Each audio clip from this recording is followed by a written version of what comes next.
आदरणीय प्रधानमंत्री जी, उत्तर प्रदेश के आदरणीय मुख्यमंत्री जी, आदरणीय राज्यपाल महोदया,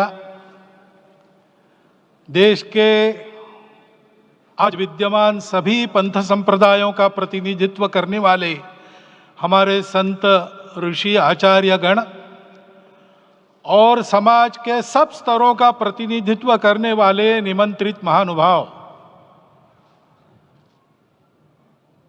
आज का आनंद शब्दों में वर्णनातीत है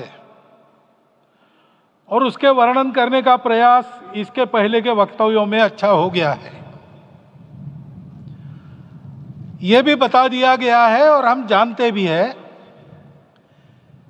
कि आज अयोध्या में रामलला के साथ भारत का स्व लौट के आया है।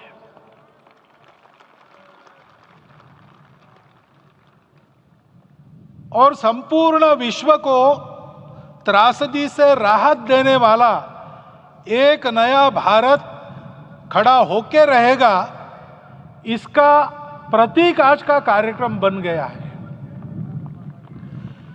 ऐसे समय में आपके उत्साह का, आपके आनंद का वर्णन कोई नहीं कर सकता। हम यहां पर अनुभव कर रहे, पूर्ण देश में यही वातावरण है। छोटे छोटे मंदिर के सामने दूरदर्शन पर इस कार्यक्रम को सुनने वाले हमारे समाज के करोड़ों बंधु वहां पहुंच न पाए, ऐसे घर घर के हमारे नागरिक सज्जन, माता भगिनी सब भाव विभोर है, सब में आनंद है, सब में उत्साह है। और ऐसे समय में जोश की बातों में थोड़ी सी होश की बात करने का काम मुझे ही दिया जाता है। आज हमने सुना कि इस प्राण प्रतिष्ठा महोत्सव में पधारने के पूर्व प्रधानमंत्री जी ने कठोर व्रत रखा। जितना कठोर व्रत रखने को कहा था, उससे कई गुना अधिक कठोर व्रताचरण उन्होंने किया। मेरे पुराना उनसे परिचय है, मैं जानता हूं वो तपस्वी है ही, परंतु वो अकेले तप कर रहे हैं, हम क्या करेंगे। अयोध्या में रामलला आए, अयोध्या से बाहर क्यों गए थे? रामायण में क्यों गए थे बाहर? तो अयोध्या में कलह हुआ। अयोध्या उस पुरी का नाम है जिसमें कोई द्वंद्व नहीं, जिसमें कोई कलह नहीं, जिसमें कोई दुविधा नहीं। वो हुआ 14 वर्ष वनवास में गए। वो सब ठीक होने के बाद दुनिया को मिटा के वापिस आए। आज रामलला वापस फिर से आए हैं 500 साल के बाद। जिनके त्याग, तपस्या, प्रयासों से ये सोने का दिन आज हम देख रहे, सुवर्ण दिवस देख रहे, उनका स्मरण प्राण प्रतिष्ठा के संकल्प में हम लोगों ने कहा, आपने सुना होगा, स्मरण किया। उनकी तपस्या को, उनके त्याग को, उनके परिश्रम को शत बार, सहस्त्र बार, कोटि बार नमन है। रामलला के यहां इस युग में आज के दिन फिर वापस आने का इतिहास जो जो श्रवण करेगा वो राष्ट्र के लिए कर्मप्रवण होगा और उसके राष्ट्र का सब दुख दैन्य हरण होगा। ऐसे इस इतिहास का सामर्थ्य है।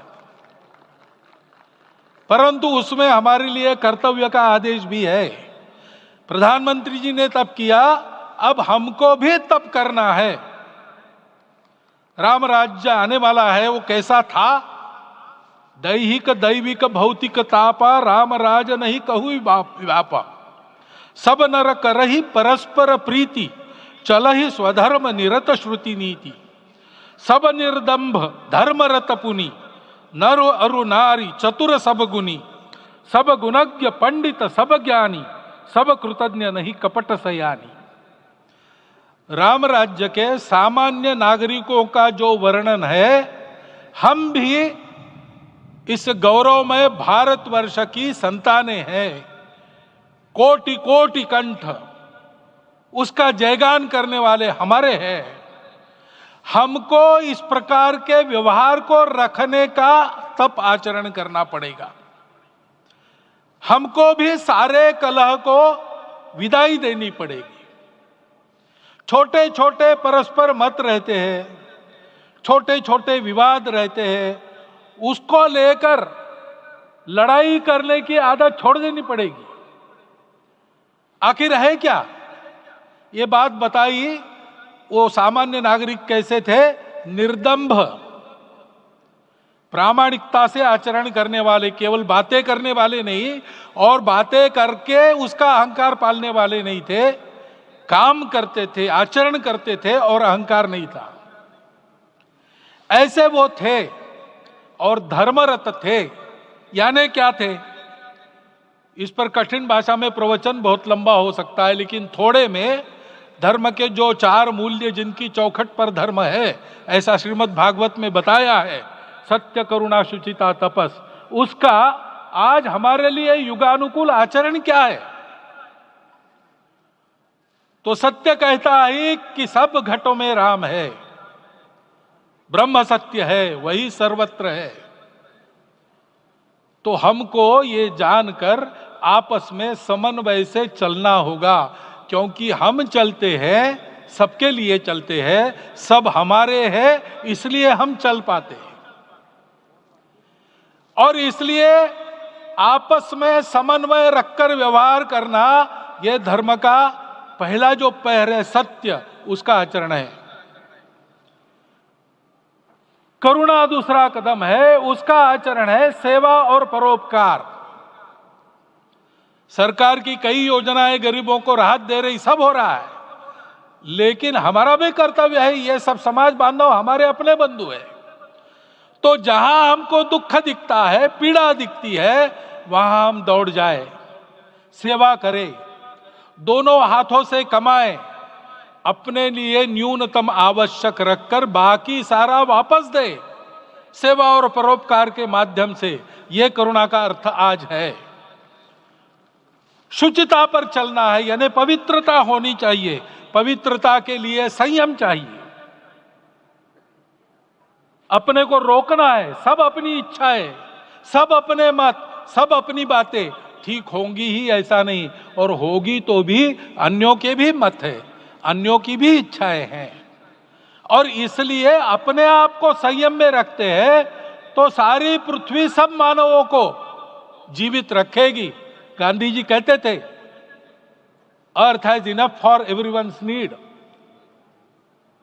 But it cannot satisfy everyone's greed. तो लोभ नहीं करना, संयम में रहना और अनुशासन का पालन करना, अपने जीवन में अनुशासित रहना, अपने कुटुंब में अनुशासन रहना, अपने समाज में अनुशासन रहना।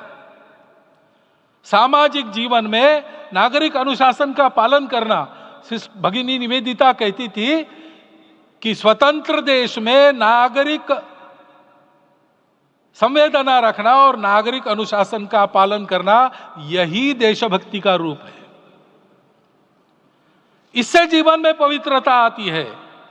और तपस का तो मूर्तिमान उदाहरण आपके सामने आज दिया गया। व्यक्तिगत तपस तो हम करेंगे, सामूहिक तपस क्या है? संगच्छध्वम संवदध्वम संवो मनांसी जानता। हम साथ चलेंगे, बोलेंगे आपस में, उसमें से एक सहमति का संवाद निकालेंगे, एक ही भाषा बोलेंगे, वो वाणी मन वचन कर्म समन्वित होगा और मिलके चलेंगे, अपने देश को विश्वगुरु बनाएंगे। ये तपस हम सबको करना है। 500 वर्षों तक अनेक पीढ़ियों ने लगकर परिश्रम करके, प्राणों का बलिदान देके, खून पसीना बहाकर आज ये आनंद का दिन सारे राष्ट्र को उपलब्ध करा दिया। उन सब के प्रति हमारे मन में कृतज्ञता है। मैं यहाँ बैठता हूं तो मेरे मन में विचार आता है कि मुझे बिठाया, मैंने क्या किया। वो तो जो उन्होंने किया उसका प्रतिनिधि भी मुझे बनाया गया है। उस प्रतिनिधि के नाते मैं ये अवदान स्वीकार करता हूं और उन्हीं को अर्पण करता हूं। परंतु उनका ये व्रत हमको आगे लेके जाना है। जिस धर्म स्थापना विश्व में करने के लिए राम का अवतार हुआ था, उस धर्म स्थापना को अनुकूल स्थिति अपने आचरण में अपने देश में उत्पन्न करना, यह अपना कर्तव्य बनता है। रामलला आए हैं हमारे मन को आह्लादित करने के लिए, उत्साही करने के लिए, प्रेरणा देने के लिए, साथ साथ इस कर्तव्य की याद दिलाकर उसमें कृति प्रवण करने के लिए आए हैं। उनका आदेश सर पे लेके हम यहां से जाए। सब लोग तो यहां आ नहीं सके, लेकिन वो सुन रहे, देख रहे। अभी इसी क्षण से इस व्रत का पालन हम करेंगे तो मंदिर निर्माण पूरे होते होते विश्व गुरु भारत का निर्माण भी पूरा हो जाएगा। इतनी क्षमता हम सबकी है। इसका मैं एक बार स्मरण देता हूं, आप सबको धन्यवाद देता हूं और मेरे 4 शब्द समाप्त करता हूं। भारत के